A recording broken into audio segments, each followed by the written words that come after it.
I just thought, let me put this light on, I would do just a one-off exercise actually, which you could all sort of practice now you've got your ball. So to start with, most of you have done the intro 1, intro 2, and you've sort of sensitised yourself to using the ball. So our next step, and I've sort of added it in, there's all little, one-off things you can do. So you can bring yourself forward, obviously do your warm-up, get used to it. Once your body is used to it, your body just adapts. So I'm going to start, first of all, as you can see, the ball is on my pubic bone, sort of front of my pelvis, and I'm going to take my hands shoulder and a half distance apart. Now I want you to just watch this first. Now as I come down, I'm not doing that and pushing back, okay? As I come down, the chin stays tucked in. I know I've got my cap on actually. So as I come down, it's as if the tip of my cap is just touching to the floor. So if you haven't obviously got a cap on, so I'll take this off my head and squish to my head. I come down, forehead, yeah, forehead. So can you see I'm a bit like a seesaw?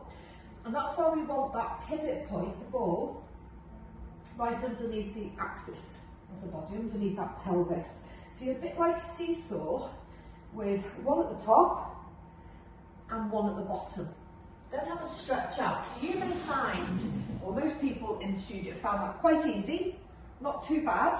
Obviously if somebody finds that quite difficult, firstly in the balance, but just doing the press ups, then you're going to stay at that level and just work up on your repetitions.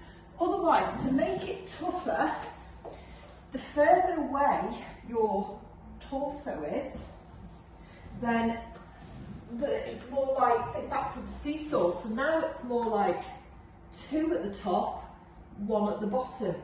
So you'll find, especially with the law of gravity and physics, as you come down, you fall down, you've got to work now that little bit harder to get back up. You come down, you can hold it for a little while, coming down. So you haven't got that bit at the bottom of the legs now, as opposed to that one. Okay, so you think about your seesaw. You've sort of got this, I don't know what we call it, like a fulcrum. Power off.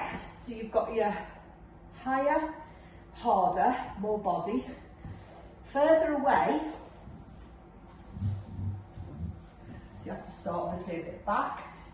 I mean, I'm doing it here because I want to use the mat, but if you're just using it at home, I would advise, I think, something stable underneath you. So now I've got it knees below. Of course I could go further. So now I'm like 3 on the one side of the seesaw and 1 at the back.